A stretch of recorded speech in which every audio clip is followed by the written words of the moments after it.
David Bridel, welcome to the LYHL Podcast. It's such a privilege to have you here. I'm very, very excited to sit down with you. I know you through your business, Clown School, and this is a pivot in my life as somebody.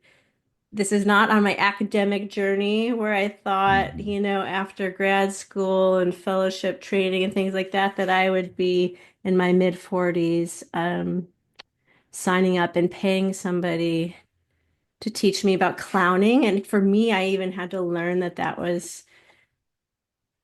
you could clown, that it's a verb, that there's a gerund, you can be clowning. I didn't, so there was a whole new world, and I only did clown one, so my knowledge is still very small. But the experience with you and the experience I know with others, because that led me to you, was really uh, has opened up something in me that I'm still like uncovering and unpacking. And I feel a lot of gratitude for the work that you do. So thanks for joining the podcast today. Well, thank you for having me, Al. It's a pleasure to be here. And yeah, I was very excited that we met under those circumstances that you just described. And it's a pleasure to join you. Well, great. Well, the first question, David, is how would you describe your work and vocation? That is such a simple and innocuous sounding question, and That's I right. feel that the answer could just go on forever. So Uh-huh. you already said it. I run the Clown School, which is here in Los Angeles, and it's both a business and a passion of mine. Um, and the mission of the school is to teach people about clowning, mostly from a practical standpoint, although there are little hints of academic inquiry along the way, depending on the medium with which you study with me. Um, but clowning is an ancient topic, but it remains ever contemporary. It's an embodied experience, so you kind of have to be there to do it. And obviously, it relates to questions and invitations towards humor, silliness, nonsense, and play.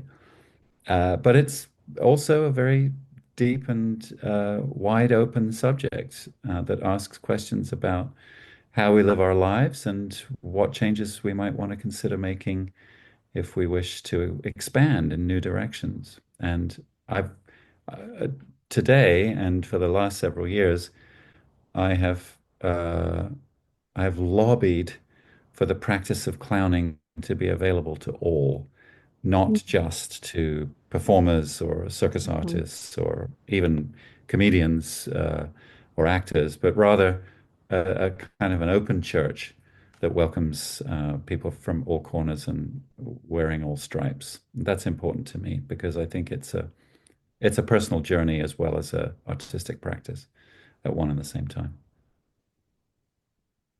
Woo. Okay. Okay. Well, you did There ask. I I know, and you covered so much ground in such a short space, short amount of times. You didn't use very many words there. You just kind of went right in that. Um, I'm just trying to decide where to go with what you said. I think the thing that I'd like to talk about next is the embodiment Mm, because um and I think this is where when you show up for clown school, I for sure didn't I for sure knew I didn't know what I was getting myself into, right? I knew that. And I mean, you very much as somebody who has been an educator for a decade and a half to see how you facilitate like this arc within a session. Our classes were 3.5 hours, I think, that's right. weekly, and 7 or 8 weeks, so over essentially 2 months. And I don't think I've ever done something so embodied. And there was vocalization, there was uh it seemed to be an attempt to move as many parts, all parts of your body as possible while making I don't want to tell like secrets, but No, no, uh, sure. Blab away by all means. while making noise, while vocalizing, um, and while and then there was this whole, which is a whole experience, right? Mhm. There were certain things we did that it was even like, oh, this is okay, we're breathing. You can think of practices where we take breathing, or, oh, we're tapping. Oh, we're just doing okay. And the embodiment and then the link that we were bringing other people into our experience, that was Mm. always there. There was such a eye contact component. So I don't have a question there unless there's anything that you want to say right now about embodiment, but that just feels so vital. I think the one thing that I tr started out saying and I didn't land on was you can't help but be changed when you do something so embodied. So I didn't know what I was going to get into, but I also didn't know that I was going to have this fully embodied practice. And that's very intense Right. to do a very embodied practice for 3.5 hours. I found myself very exhausted just in general after it. And that next day was like oh, this is not life as usual. If I was like I'm gonna be productive, I'm gonna sit down and do da da da or meet with this person. It was no, my body, there was that embodiment was still happening. Um, how important is embodiment to clowning? Well, I think it's integral. Yeah, it's the two things that are as one in many respects. I do feel that some of the things you refer to uh, all circle a particular topic for me, and that topic is playfulness and what it means to engage your body, your system. I was going to say your body, Mhm. but really your whole system in the practice of play. And one of the many entry points to that question involves releasing and letting go of energies that might be trapped in the body under normal circumstances. The great thing about clowning is that it does that in a way that is both connected to others, so you're not experiencing it privately, and also is so playful that you're not really obligated to achieve anything in particular. Like there are certain outcomes in clowning, but they're not the ones that you might expect.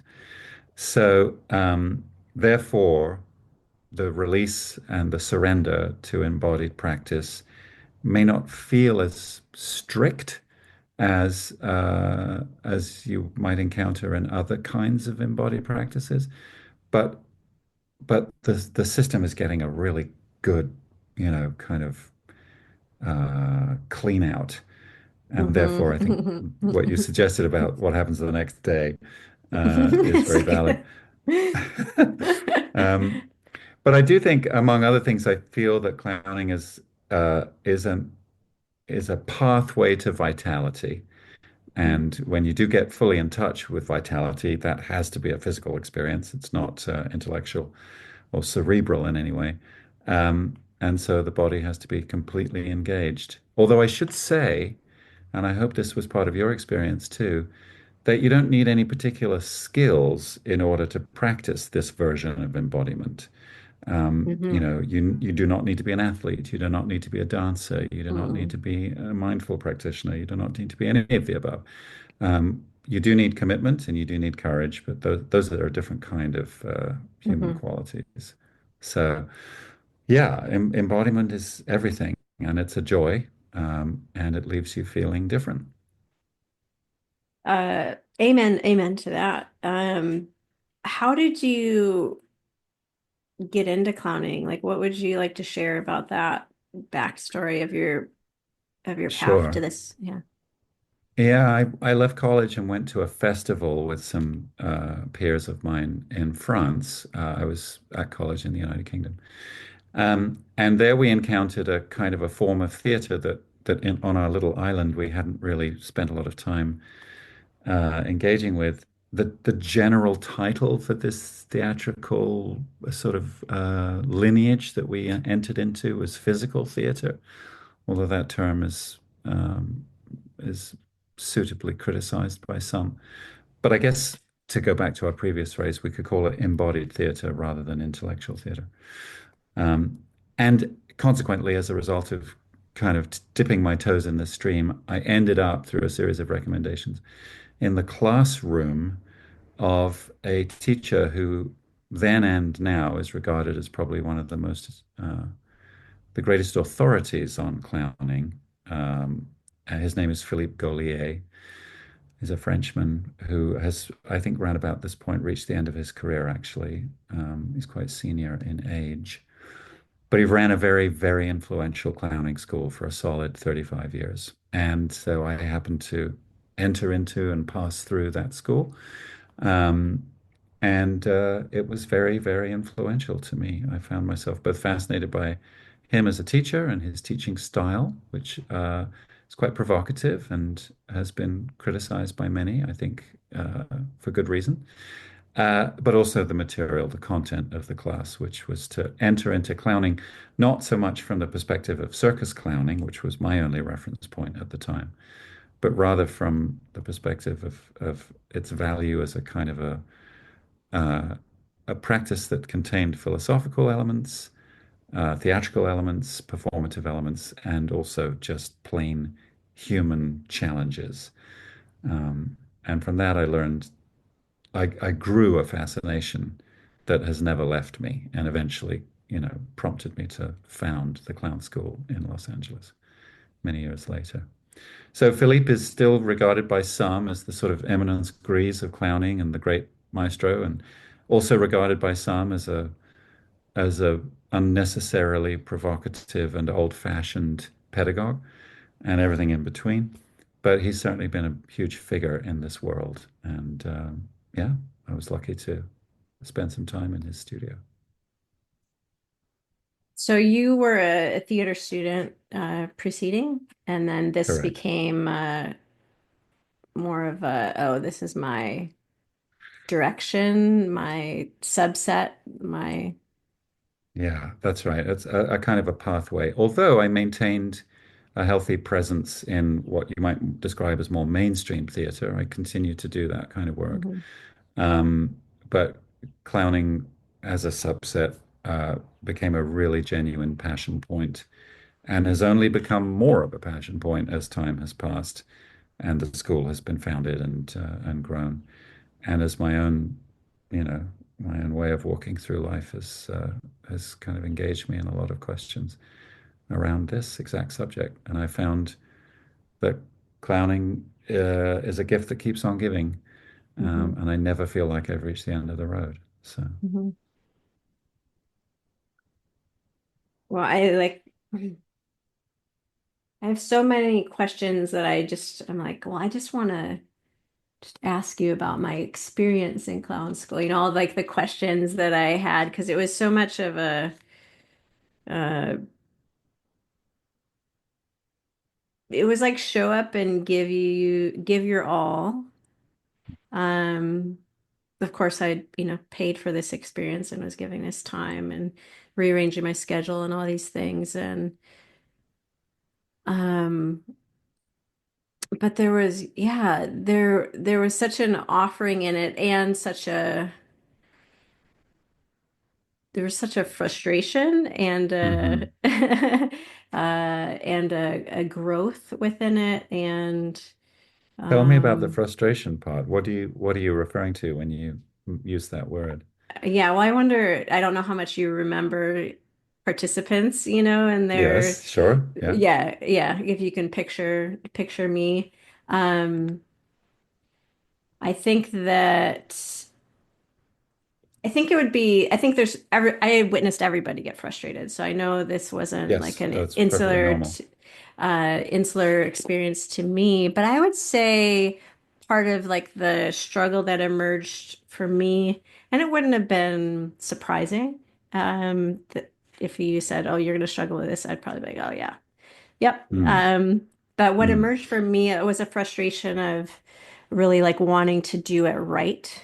mm, Um, and I spend a lot of energy in my life that's like, you think of, if I could recall the words they use, we talk about clowning as a cleanse and this embodiment. There's so mm, many things, yeah, just in my body that had been pointed in that direction of do it right, whether it was my academic studies, my upbringing, familial upbringing, religious.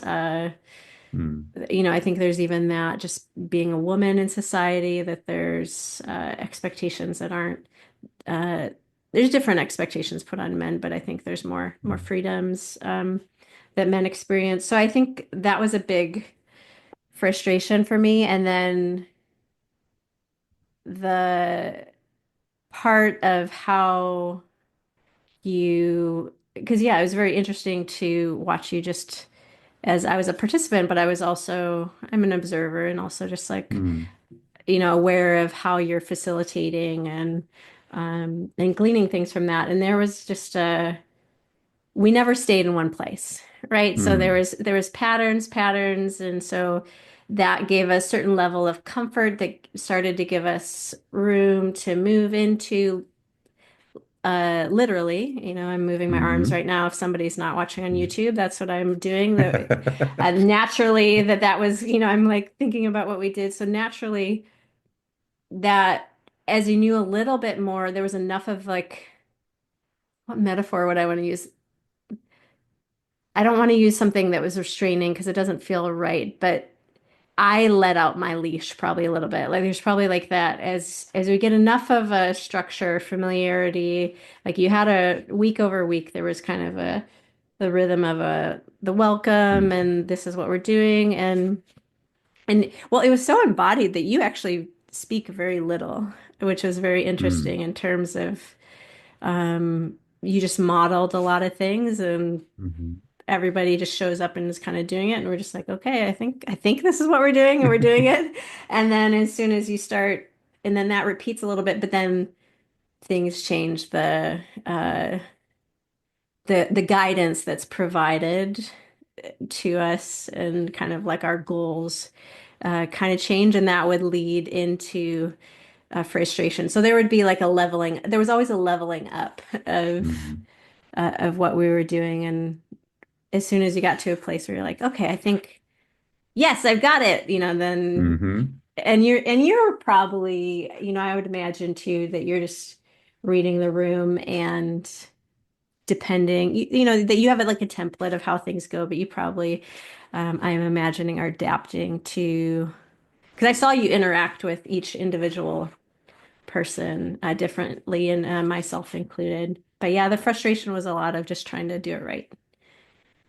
Yes, makes perfect sense. And of course, it's a common theme, in so many ways. I feel that clowning is a counterpoint to conditioning. Now, you and I and everyone else in the room aren't carrying the exact same conditioning narrative with Mhm. us. There are probably some crossovers somewhere along the line, but yours is yours and mine is mine. And one of the beauties of clowning is it manages to be elastic enough that it sort of adapts to your conditioning and tries to tease, coax, invite, or challenge you out of it, whatever it may be, religious, cultural, familial, intellectual, and so on. Um, and I think it's worth saying that clowning is intentionally oppositional. I don't use that Mhm. term to mean antagonistic, although it can occasionally be experienced that way. But oppositional means in this context, it is designed to reverse many elements of what keeps us, should we say, safe through expectation. So if I expect, for example, that what I do well will be offered an opportunity to flourish, then clowning might remove that rug from under your feet. if I expect that my instructor is going to provide me with a lot of information, which I can then process academically, then clowning will remove that rug from under your feet. And these are just microscopic examples. But the adaptation that you refer to is my effort to try to see a person for wherever they might be limited by their conditioning and then offer them alternatives through a variety of means, sometimes through teasing, sometimes through simple suggestion, and Mhm. sometimes through a sort of intentional confusion. Um, you mentioned, as you were describing your experience, the question, "Is this what I'm supposed to be doing?" Which I think is kind of an essential Um, part of the experience. It made me think that Samuel Beckett once said of his play Waiting for Godot that he was attempting to, and I quote, give confusion a shape. And I like that mantra because, in a way, that's what clowning is trying to do as well. That there's a lot of clowning in that play. So, yeah, having your version of what it would mean to get it right, and then encountering a ecosystem in which that's going to be challenged, and perhaps your approach to that subject might be expanded or even reversed. That's a big part of the experience.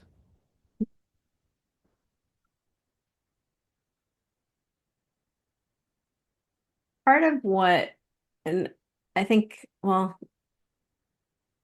sorry, there's a lot of internal things coming, lots of false starts coming out. I apologize. Okay, no Um, worries.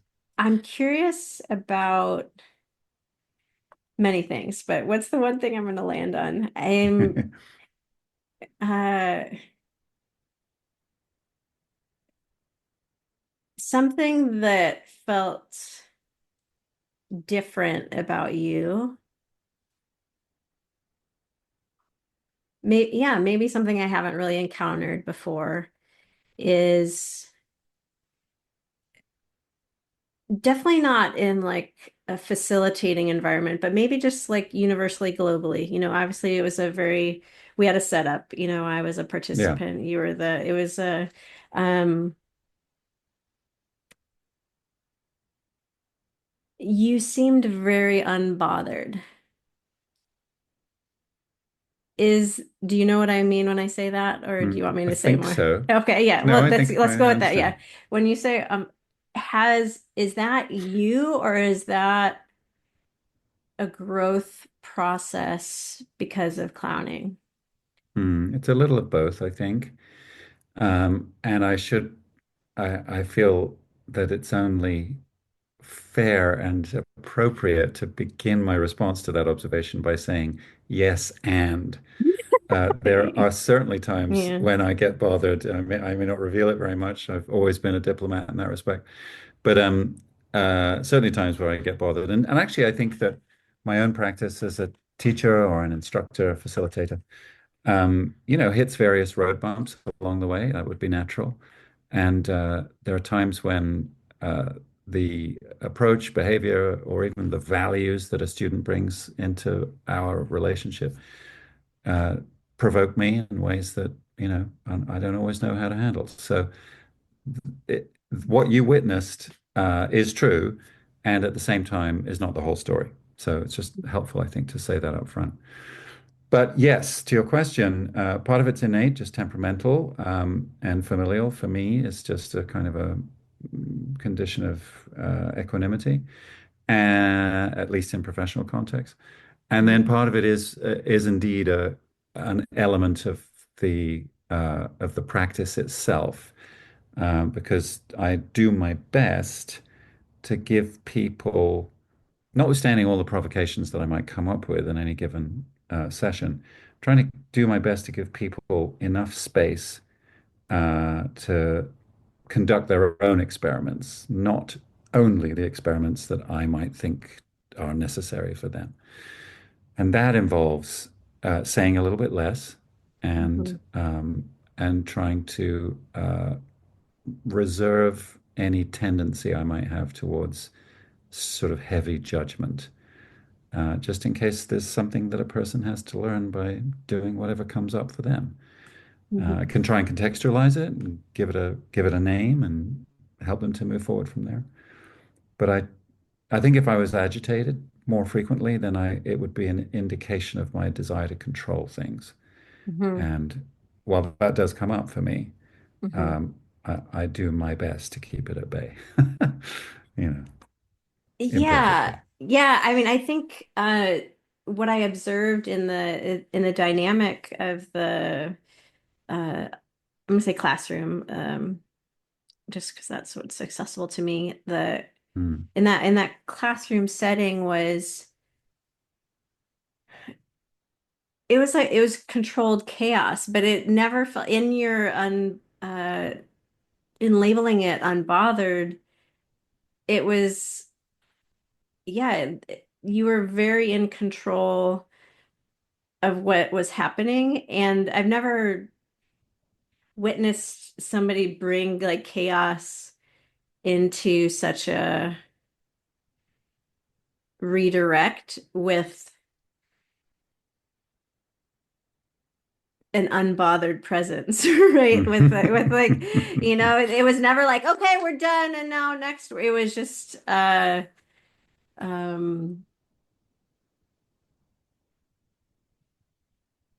yeah, it was very, and I guess I haven't articulated it, and that's why some of I'm like in my head trying to land on. Oh, it was just very it was amazing. It was impressive to facilitate with um so few words that brought such a range of um experience, like that release and then kind of this bringing back in. So You're making me think about, in recent years, there's been a lot of attention paid to this idea of flow, mhm. creative flow or work flow or all different kinds of flow. And I do think it's a really valuable concept, and I actually ha intentionally attempt to practice that inside of the studio, seeking ways in which either an exercise or an experience or an inquiry can flow from one thing to the next, either inside of an individual or collectively as part of a community. Um, and I'm reminded once again of the idea of giving confusion a shape. The shape part is really important. Mhm, If you have just mhm. confusion with no shape, then it's just a Yeah, mess. yeah, yeah. So Yep, that would be shape an is example of it. Mhm. yeah. So it's critical to try to balance those two things, and sometimes that's just part of the 10,000 hours, right, of spending Yeah. time again and again and making a bunch of mistakes. And even to this day, I will have regular experiences where I will say or do something inside of a moment in the studio, and I will think to myself, "Ah, that just, even in a tiny way, that just Hmm. countered the natural flow of the room." So I'm Hmm. always trying to work on that. Hmm. Um, and yeah, and of course, it's part of the clown practice, Hmm. surrendering to impulses and trying to avoid outcome-based thinking and acting and behaving does get us in touch with a different version of our energy, uh, the way our energy emanates. And I think that flow is a really useful word in that respect Mm. to try to understand it. So, Yeah, that it feels very appropriate. It was a very flowing experience, and mhm. yeah, and you are a master at it. It's just very impressive to witness and to be a part of. So thank you for that experience. Yeah, I'm like tempted to just like I want to like linger in here and keep where I just get to ask these questions that I um to satisfy or try to satisfy these curiosities that I have, but explore them Yeah. nonetheless. There was one other thing. What? Speaking of flow, this is not good flow. We only know uh, something because of its opposite. So the there you go. opposite, yeah, yeah. So what here, because here it is, and that helped me kind of bring it back. So the work that I do like life is an energy exchange, right? Between humans, between other living beings, elements in the world. It's an energy exchange, and uh, the work that I do, I have to recover from. And I shared about my experience with the clown school, and I'm imagining, and that's me. Of course, there's 14 other participants, and Right. so I was managing my interactions with them too, but I also wasn't responsible for them in the way. Do you find to facilitate that kind of embodiment, is there a rhythm where you have to balance that out in your schedule with? Yes, I think there is. I notice that more and more actually as time passes, and I discover that it helps, especially the exit strategy. Entering into the studio doesn't feel Mhm, like much needs to mhm, transpire other than hopefully I'm awake and switched on. But exiting the studio often requires a little more intention on my part. And I don't have a sort of a special practice around this. I just have an awareness that I might need a little more sleep. I might need to clear my head with a walk the next morning, or I might need to just remind myself to pay close attention to the actual environment that I'm in and not get kind of stuck in my memory of what just happened. So yes, like everyone, I think trying to kind of cross the threshold into the workspace and then uncross the threshold as you come out mhm, of the workspace is a going concern, and I'm increasingly aware of that. And if I guess I can say one other thing about it, which is that if it's true inside of the studio, that what I'm asking people to do, among other things, is to pay close attention to their lived experience, well, then it would be productive of me to, take my own medicine mhm, outside of the studio. Which and well, like everyone, I have my days. Some days I get stuck, I get snagged on mhm, something, and other days I'm really able to let it go. mhm, mhm. Well, thank you for the work you do. I really hope you get to continue to do it for a long time and impact a lot more lives. I hope so. That's my intention anyway. So Yeah, yeah. Maybe I'll make it back for that clown too. who knows? Who knows? We don't know. Uh, David, what is it? What do you think it means to live your healthiest life? I was looking at your questions, in advance Mhm. of this session and thinking to myself, good God, how on earth does one answer that? Um, but I'll give it a shot. And I can say that, I'm only speaking to this based on the information I have at my disposal now. And who knows, that could change. And certainly, I'm speaking to you based on a lifetime that has included lots of dead ends and you know uh, and mistakes. Right now, I think that finding the joy in everyday life is an enormously important part of being healthy. So, in fact, I think it might be the central element of being healthy. That Mhm, is to say, one could describe it as a positive attitude or looking on the bright side or gratitude practice and all of the above. I, and I think it is all of those things. I also have another word to help mhm, describe the experience that I'm referring to, and that is wonder. mhm, I like the word wonder because it implies both a condition and it's a sort of a verb of curiosity. Trying to do a lot of wondering um, is something that I have become increasingly aware of. And it helps to have kids who are also engaged in a lot of wondering. Their mhm, learning becomes my learning, their questions become my questions. So that's a hugely important central part of our family life. But yeah, I think health is predicated on curiosity. It's predicated on the awareness of the small miracles of life, regardless mhm, of what you think about the bigger ones.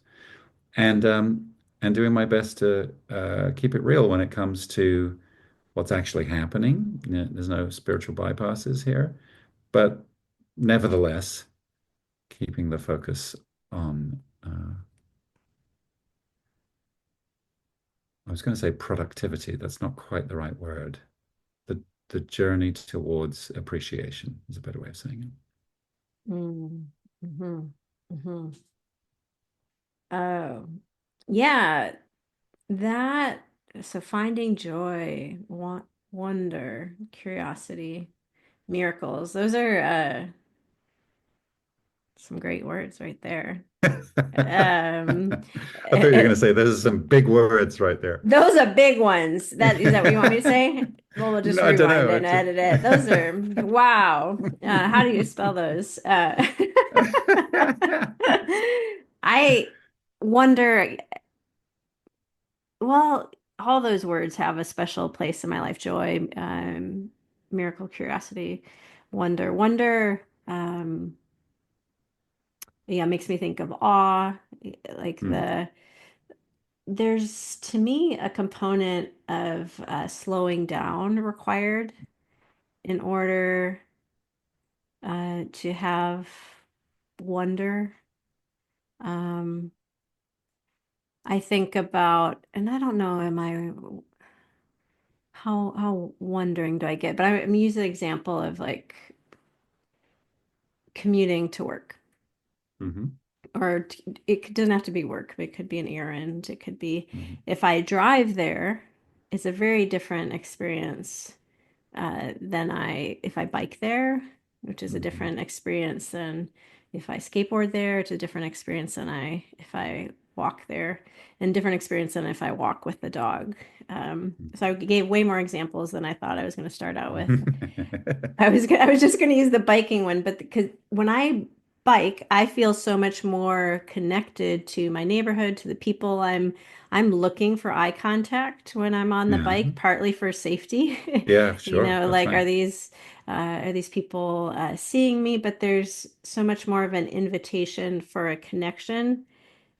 But if I slow down, I'm trying to think, do I? And I think I will have moments of wonder where, because maybe I notice the breeze more or the sunshine. I'm in the elements. Maybe I notice cloud formations more, or if it's precipitating or on the verge or any of that. There's again that sensory experience. There's also smell. If it's rained recently, I'm gonna notice that, which isn't going to happen if I'm in my car and it has the Hmm. filter on and it's not Hmm. allowing those things through. Um, what do you relate to that idea of like slowing down for wonder? What do you think? How do how do we wonder? Well, I have a few thoughts about that. But the first thing that I noticed when you entered into that description of alternatives, when you might be running an errand, you gave about at least four, I think, four different alternatives, is that that's part of the beauty of seeking out this kind of experience. It may not be that any one version of traveling to the drugstore is the most wondrous version. It may be that availing yourself of different alternatives at different times keeps your life from stagnating around, Mhm. single choices. Um, going back to our previous conversation, I think that a lot of the work that I do is surrounds a concept that I like to call personal dogma. That is to say, the way that we think about ourselves can often kind of, what's the right word, encrust over time, and we become more and more the person that we think that we are. And of course, there are advantages to that, but there are limitations too, as with everything. So, what I liked about your story was that I thought to myself, oh, well, Monday is walking day, and Tuesday is biking, and Wednesday is the dog, and Thursday, and the following week you switch the days and you switch the thing. Cars, the consistency, the sort of, everlasting drag of always having to get into your car is much documented as a real challenge. But every now and again, I like to blast my favorite 80s pop tune, roll down the Mhm. windows, and it feels Mhm. like a holiday. Mhm. So, So that was one thought that I had as I was Hmm. listening to Hmm. what you described. Variety is the spice of life kind of approach. Hmm. Um, then separately, I was thinking there's a very brilliant academic improvisation specialist and senior care expert by the name of Anne Basting, who comes, I think, but last I knew was based at the University of Wisconsin. And I was sitting in a lecture that she gave once where she described the basic human needs as including the ones that I recognize, food and shelter and whatever. And she said also wonder or awe, to use your word. That's a basic human need she proposed to us. And then she said, and three of the most uh, time-honored access points for wonder are spirituality, nature, and the arts. And then she qualified the arts by saying, really, inquiry, inquiry of all kinds.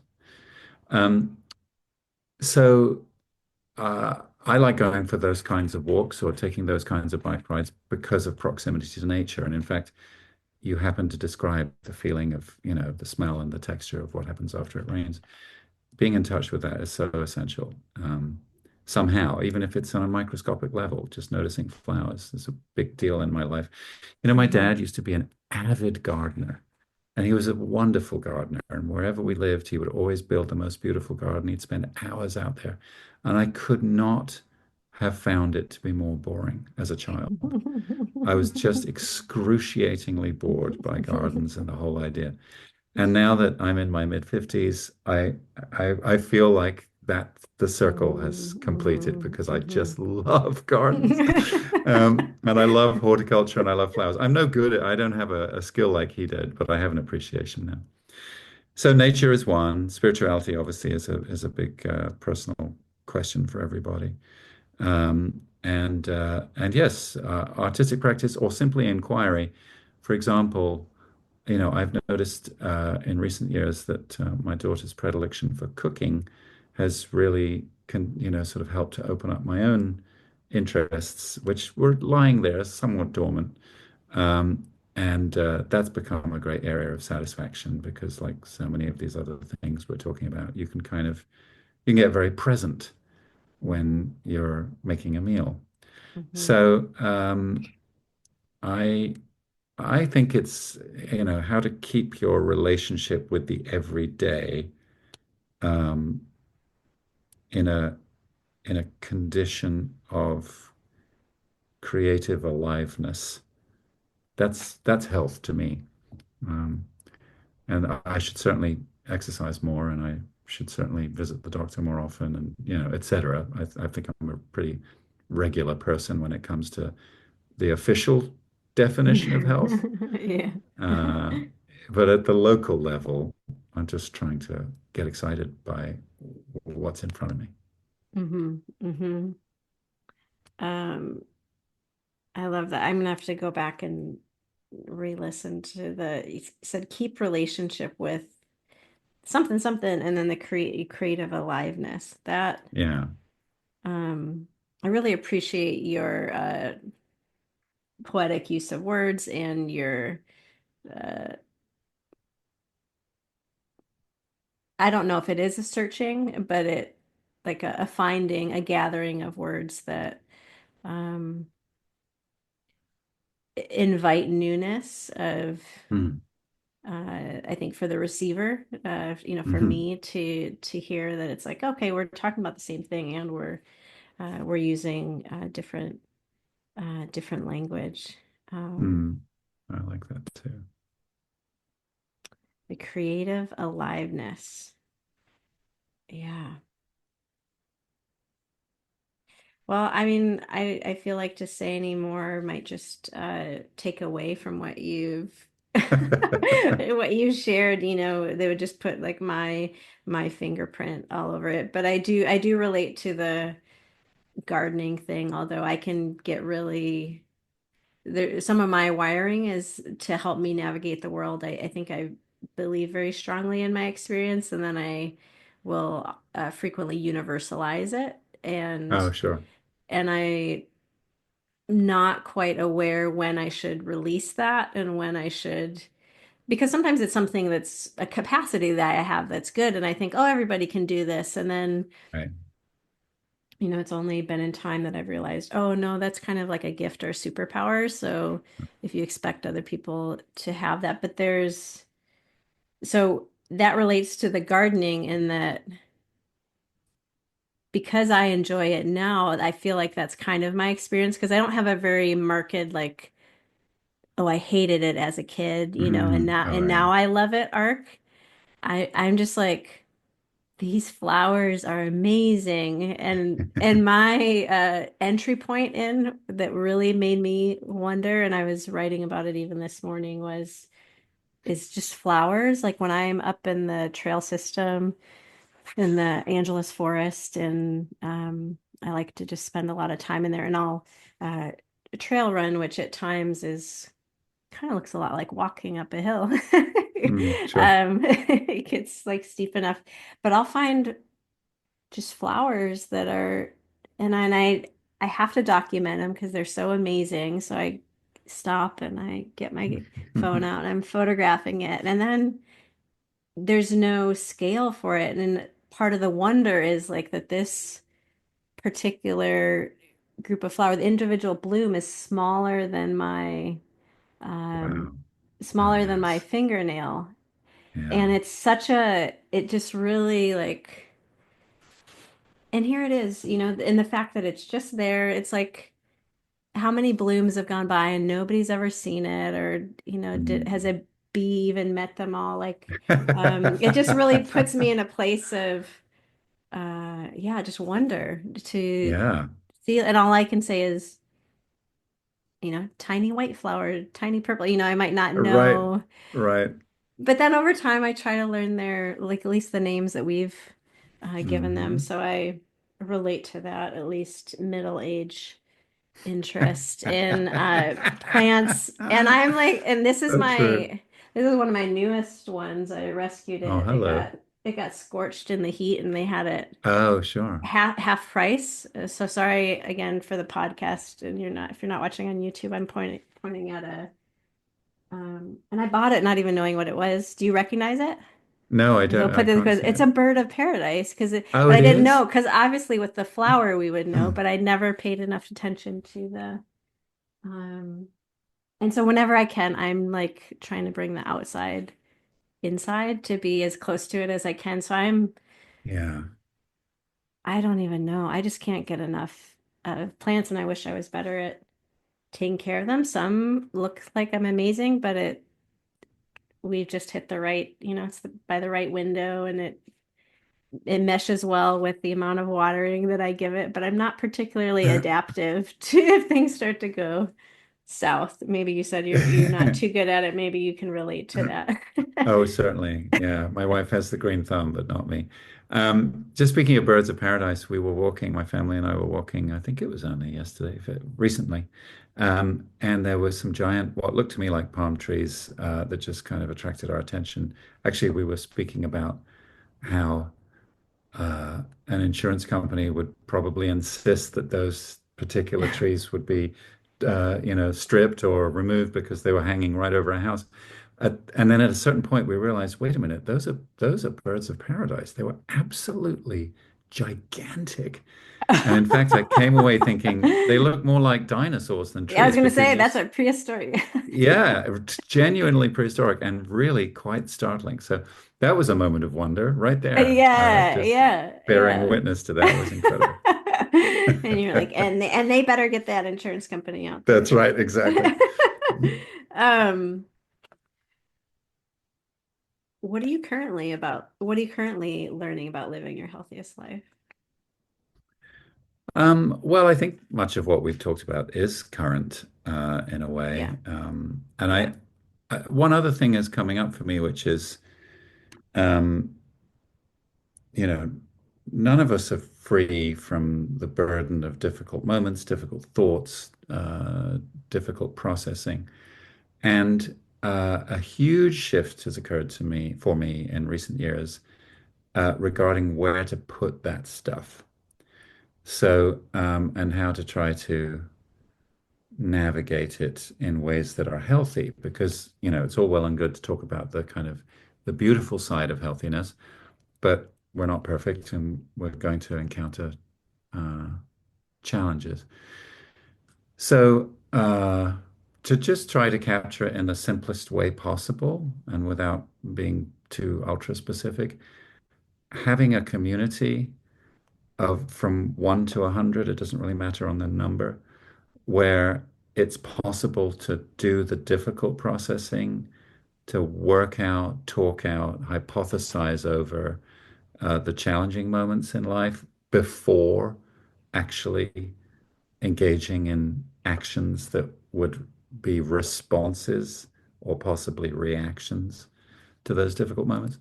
That's become a big deal recently for me, and I feel very much like like a learner, uh, as opposed to my life as an instructor. I feel very much like a new learner when it comes to knowing how to handle, those kind of challenges. And uh, but it's even in a short space of time, a few years, it's made a big difference to living a healthy life. I'm gonna try to mirror back what I heard to Mm, see if I'm understanding. So you're learning that the hard things in life, that it's important to do it in community is probably the mm, shortest way that I mm. would say what I heard. Yeah, but I think a specific community, or a well-chosen and I don't want to say insular, that's not the right word, but a kind of a protected environment in Safe, yeah. which, Mhm. in which all parties are fully agreed that they are going to be sort of co-participants in one another's processing, and that space is invaluable as a tool to utilize before taking any action that those difficulties might have brought up. Mhm. Because I think, like everyone else, I've been a very reactive person much of my life. I just think, and I'm not very well trained in dealing with emotions, and trying to figure out ways in which that reactivity is sort of quieted and new systems are applied to help one arrive at a kind of a healthy decision, a healthy action, a healthy behavior. Yeah, it's amazing how Mhm. in the middle of my life that there's so much to learn about that. Oh my goodness. Yeah, I feel that a lot. Is there a circumstance or situation that you could like put some flesh and bone to like Mm, what you're mm, describing? mm. The um Yeah, I'll the give pr an example as it relates to a challenge that came up in the workplace where I happened to encounter an individual who presented me with a problem or a challenge that I didn't like.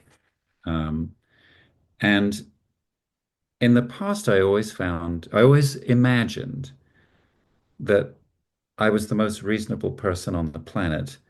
And when confronted by things that expressed agitation and concern, whatever it was I said or did in response to that would be the right thing.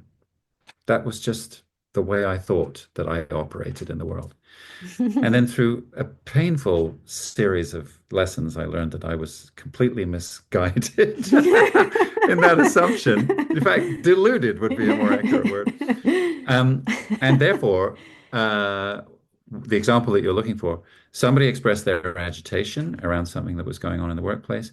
And instead of responding immediately with all the wisdom at my disposal, I simply took the problem to my community, talked it out, heard some reactions, got some insights, received some challenges that didn't feel as though they were personal. Well, that's a peculiar way of putting it, but that felt productive rather than, agitating.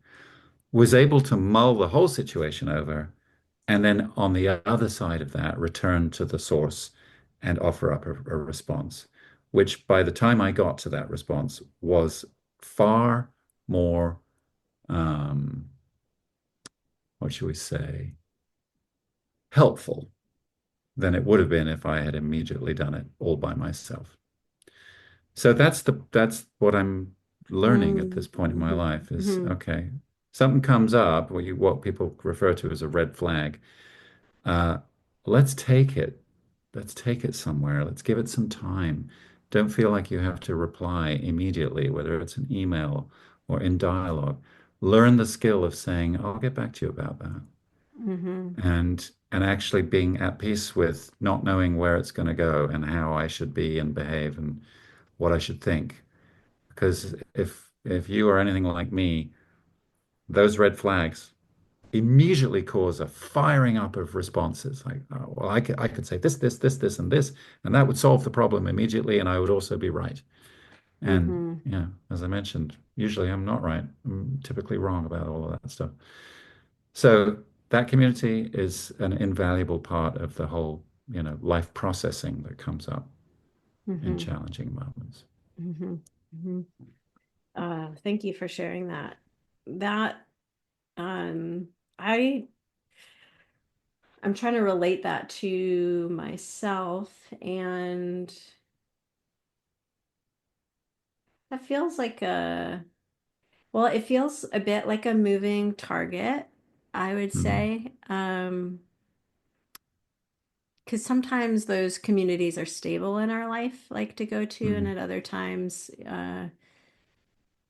there's kind of seismic shifts in our life that can make having that kind of go-to community a little bit less resourced.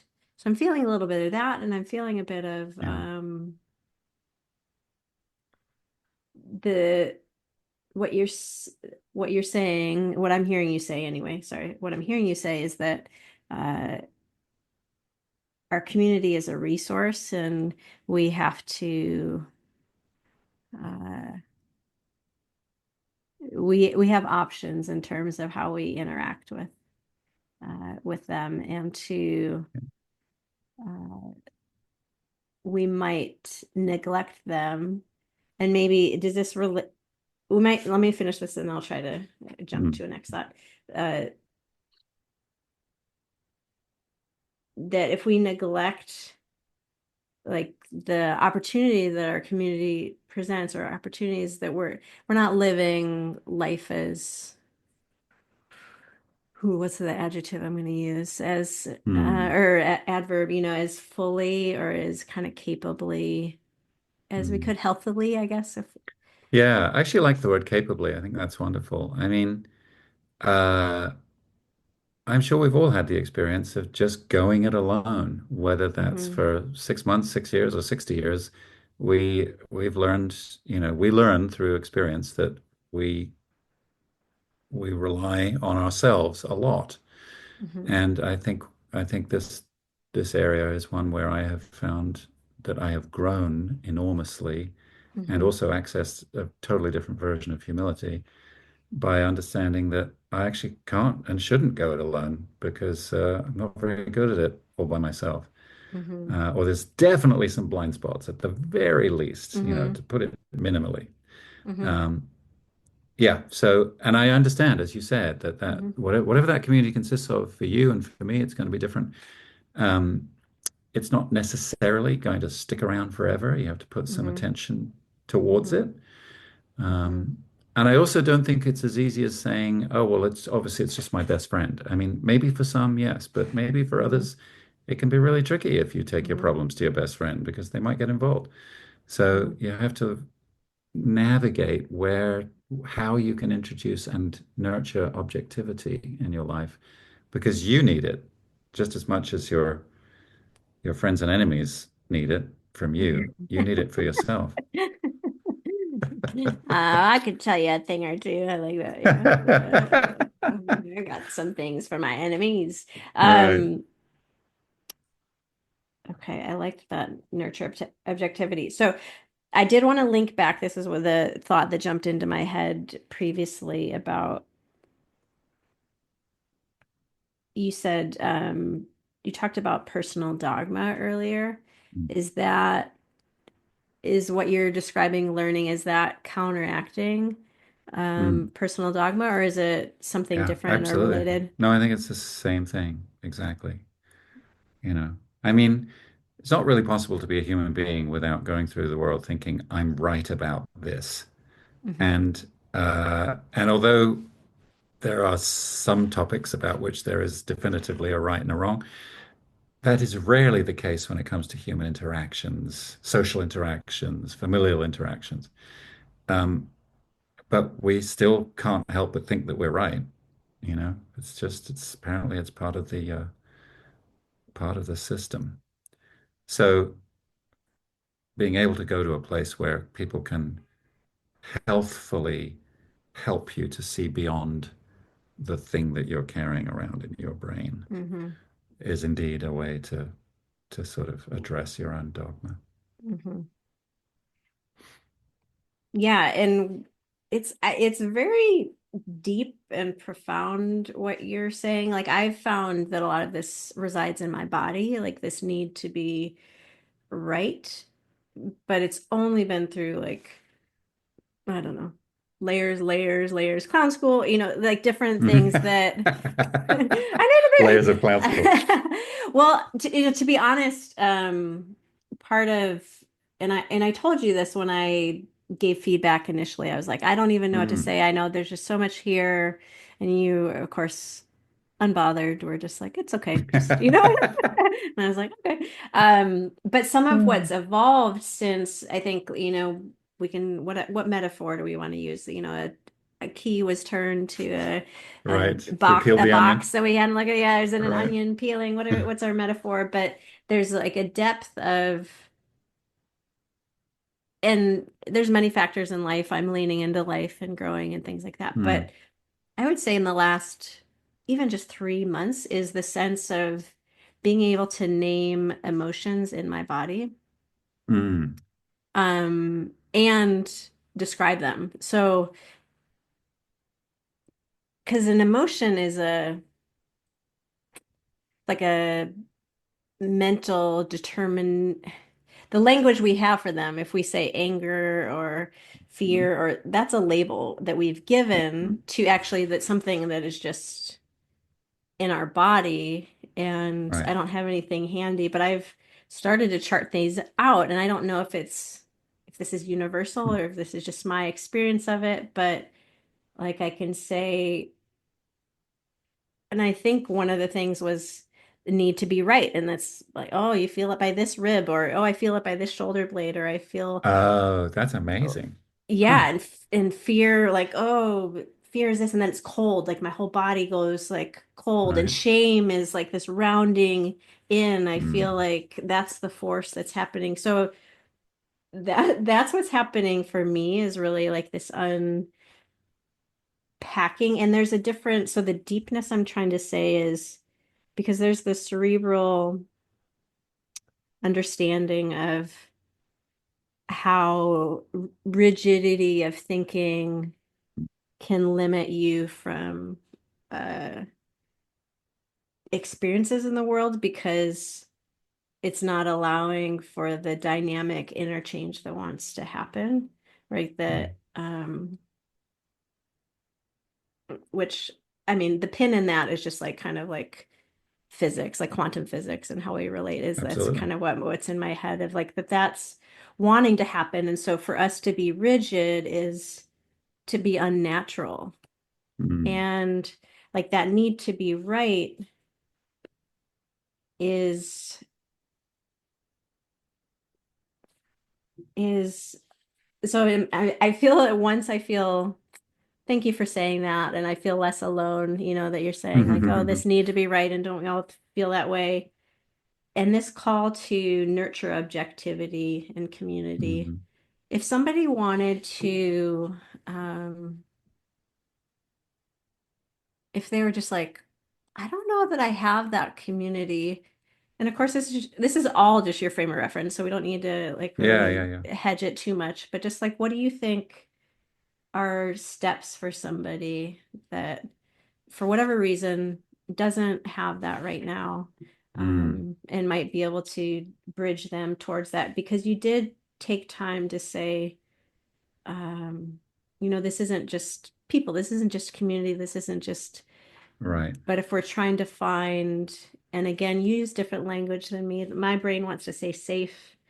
Hmm. Um, and please tell me how you would label it. But are there any, again, remind me again, but are there any things you could offer somebody that wanted to? Yeah, I do love the question. And from my own frame of reference, the answer is I'm not sure that I could offer anything of value to anybody else for two reasons. One is that each path is unique, and the other is that I'm being very intentional in not naming exactly what I'm referring to because that's a choice that I make, and therefore I wouldn't want to advise that upon anybody else.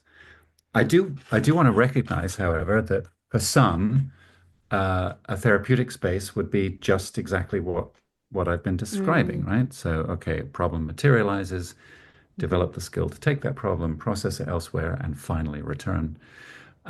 But therapy costs money, and not everyone either has the resources or wishes to avail themselves of that for various reasons. So it makes it even more challenging figuring out, where is your processing space? But I guess all I can say is that, historically, by which I mean since time immemorial, there have been either institutions, people, or some crossover between the two, which sort of set themselves up as venues where we can go when we have struggle.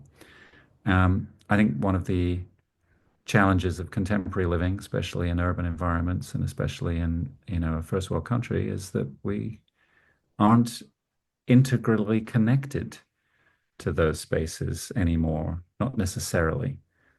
You know, our lifestyles don't always cause us to naturally interface with places of succor, Succour, and places where we can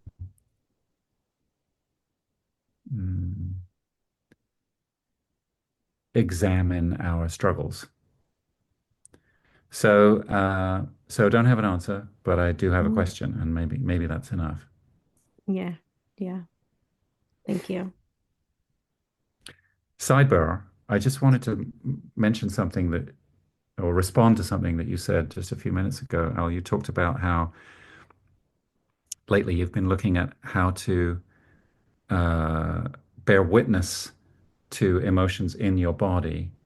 And I think you suggested that by doing that, you're able to sort of loosen the labeling that words naturally kind of create around some of those feelings. Fear is a word, anger is a word.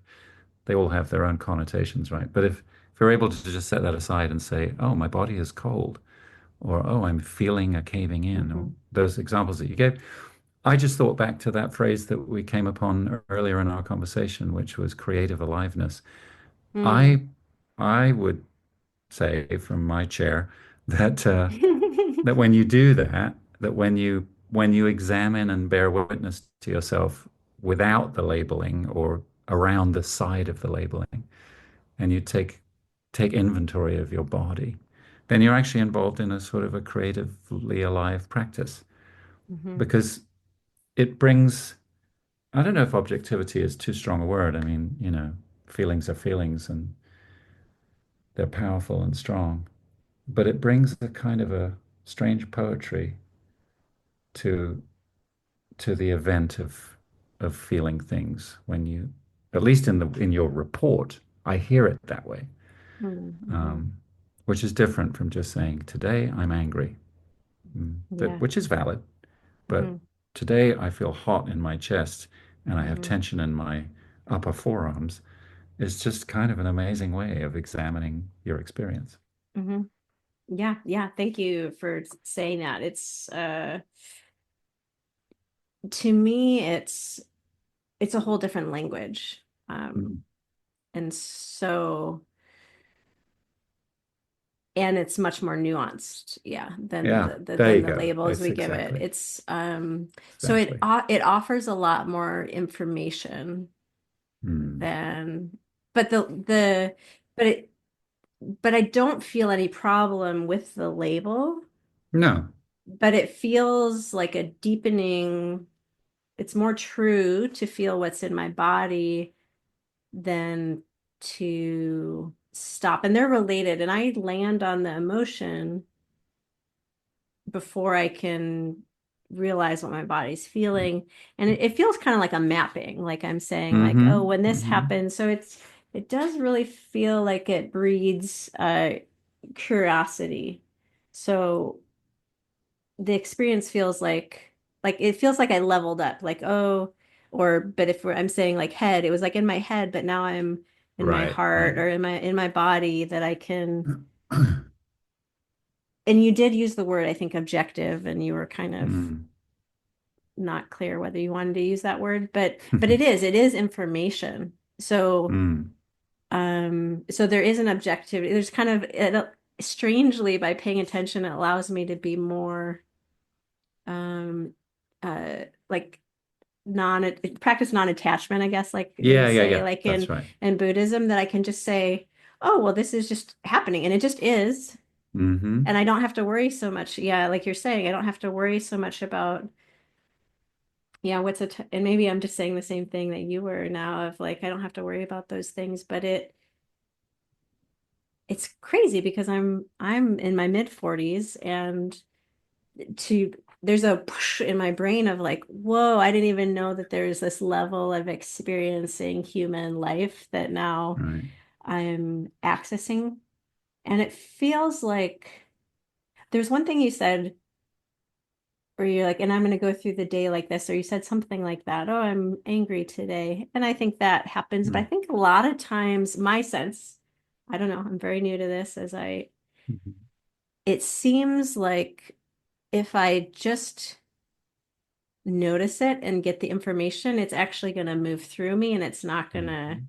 stay in there. And then I can just be Mhm. curious about, oh, well, this feeling is longing. This is longing. Okay, Mm. well, what are you?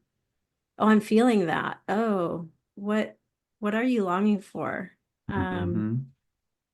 and then so it gives that information, like you're saying, that Mm. objective information, so I guess we're kind of uh, unintentionally, it seems like a pairing of what you're offering, of what you're learning right now, to bring yourself in community, and like how much our body, if we quiet Mm. ourselves, will give that. There can be that objectivity Mhm. in Yeah, yeah, both yeah. places. Yeah. I agree. That's good. Hmm. Well, I mean, again, thank you, Clown School, because other than that, what does that add up? Is around 25 hours of Yeah, embodied that's right. intensity in 2 months. Um, Yeah. what is something that you wish people knew more about living their healthiest life? And it's fine if we end up looping back to something we've talked about, Sure. but yeah. Well, yeah. Uh, well, I guess it does refer to something we talked about, but I'll put it in slightly more dramatic terms. Ooh, okay. Having being in a constant relationship with this subject myself, I think what I wish people knew more was that everyone is poised on a hair trigger of reactivity at pretty much every moment of their lives. Uh, That's okay. and Yeah.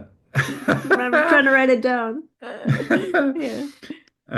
and if we had that awareness, um, not everything activates us, of course. And much of what we've described, by the way, in terms of healthy practices, nature and, curating your environment, what have you, is all part of trying to create a non-activating environment in which you can access Mhm. peace and Mhm. quiet and serenity. Mhm. But that's not life, right? There's plenty of people, events, Mm, news mhm. cycles, interactions where activation occurs.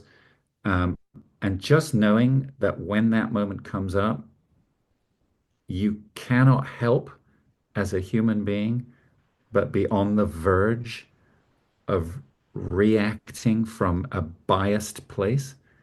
That's a really important knowledge. And I have to relearn that, almost, well, regularly, should we say. And when I say from a biased place, I guess I'm referring to some of those things we talked about earlier. Whatever your conditioning was, your lived experience, your points of view, your opinions about what's right and wrong, your reactions are all coming from something that is uniquely you, but also uh, totally subjective. Mm-hmm. And Mm-hmm. yeah, even the most, you know, pieced out Yoda on the planet is still carrying around their own personal version of reactivity. So Mm-hmm. yeah, that's been a big one for me. Mm-hmm. Um, I appreciate that a lot. Just even like again, like a for myself, personally, and just to the listeners as well. I I'm thinking of my recent experience. We'll say just months again. We'll give it kind of that range of Mm. um I love the home that I live in right now more than I've loved any other home. And, I've spent all this time to make it a sanctuary. And yesterday was even a day I just stayed I like don't even want to leave, when you make like Mm. Lovely. a home like that. And then I can go out just on the street, and all it takes, there's certain cars that are triggering for me. Right.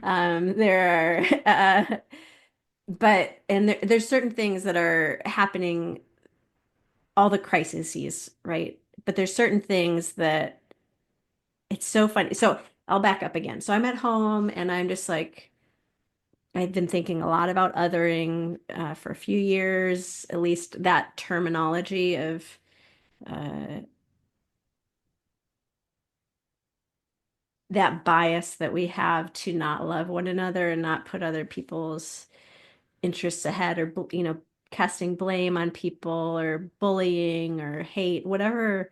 There's so many things that fit under that othering allows people to do. And so I think about it, I'll create art about it, we need to love. And then I go out and then I'm just on the street. And this isn't just like, there's the normal traffic kind of stuff, but in my head, I'm just like, oh, I think it's one of those people, and like, I'm just like, because I'm looking at people like straight up, you know, really, really being harmed, right? Like their Right. livelihood, being unalive, like all these kind of things. And then I go, and I'm just like, people are driving crazy. People are so, and I'm just like, the world is falling. It just like this belief that I have that I go out and project into the world, which is a relearning because I've also gone through this process of just really like, wow, if I just meet somebody's eyes and stay Mm. there for a bit, I've gone through this process of like, wow, people like want to be seen. Not everybody, right? There's people that are gonna Mm. hardcore like um avoid eye contact, but people just eye contact, a smile, like just again, this energy exchange. And then I can completely forget it and just be, yeah, like, and then it's just like intersection after intersection, just people being so aggressive. And I'm like, what the world? And I get caught like that trigger. And then there's some level of needing to integrate, like caring and advocating for people that are Mm. really marginalized, that are being really harmed, and needing to feel strong enough emotions to take action, and then somehow still be on the street. And it's like yeah, if it's a video game, it's a next level of like trying to trying to navigate how to do that. So I've been really surprised by my reactivity, and then even learning like, oh, I'm just going to change it a little bit. And then I remember to make eye contact, and you can even do that in a car, right? Like, with just like Yeah, a, sure. you know, Yeah. or you can give eye contact that's like, you know, right? Yeah, That give the does stink even eye. like, yeah, like shooting darts. And then I'll just get whipped up into the, I knew they were like that versus like, Mm, oh, maybe they just gave back the energy sure. that I gave, and this doesn't have anything to do with people being harmed elsewhere, Yeah. or a society that needs to wake up. But that is, everyone is poised on a hair trigger of reactivity throughout their life. And what you just said makes me want to frame it in another way by Thank saying you. that we're Mhm. we're all carrying our story around. Mhm. And, events that happen in the present moment, we just immediately absorb them into a past narrative and then respond accordingly. But this thing that you keep alluding to, which is you make actual contact with someone and you exchange an energy and then other things melt away, is, I think, a very strong reminder that our present is neither your past nor my past. It's And simply our present. present, yeah. And of course, if we lean into our past, we're going to find something to disagree about pretty soon. Um, and both be sure that we're right about it. So, I yeah, know, I yeah, know, I know. I just found myself being nice to somebody on a run because he had a cane and he was struggling to carry a package. And this is somebody that when I go past, I like judge their house. I'm like, this person, I don't like them. And mm. then he was across the street helping somebody and struggling. I was like, I stopped, and then we had, and then he introduces himself, and oh, I see you. And it's just like, oh, and now I have to process having a nice interaction with him. I can't just keep like my nice tidy story. So, yeah, you're looking under the hood of things that I'm learning about just, Well, uh, me too, all the yeah, time, all the yeah. time. It's amazing how prevalent that part of our lives really is. Yeah. So, yeah, when you ask the question, what is it that you wish people knew? I think what I'm really telling you is what I wish I knew better and was Hmm. able to Hmm. able Hmm. to engage with more smoothly and easily. But Hmm. Hmm. that's okay. Yeah. Yeah, and that too is common. They say, any sort of preacher or pastor, like whatever their thing is that they're like hammering about, That's the that's very the thing thing they're for trying to them. learn. Yeah, Yeah, yeah, exactly. yeah. So Yeah, makes that's sense. true for us all, I think. So Yeah. David Bridel, thank you for gracing a little clown playful sticking out of the tongue. Thanks for gracing the Lyle podcast with Thank your you. poetic, playful wisdom and caring, involved yet unbothered presence. I really appreciate Thanks for making it. such a warm and welcoming space for, a really wonderful conversation. Oh, I appreciate it. These are my favorites. These are my favorites. To the Lyle listeners, may you always see the blessing. Thanks for listening to this episode of the Lyle Podcast. I'm so glad you're here. If you liked what you heard, you can find me on Instagram and YouTube at the Elbatrell, as well as on my website, www.theelbatrell.com. Of course, you can find me back here at the next episode of the Lyle Podcast. There's numerous ways to support my work so I can keep helping you live your healthiest life. You can do this financially via links on my website or the show notes, by subscribing to the podcast and YouTube channels, by joining my newsletter community, aptly named the Lyle Newsletter, by rating the podcast, by sharing with others, those you meet, and participating in coaching sessions. It's my passion to help you live your healthiest life. I'm so glad you're here. I'd love to hear your thoughts about what you're learning and the insights you're gaining from these conversations. May you always see the blessing.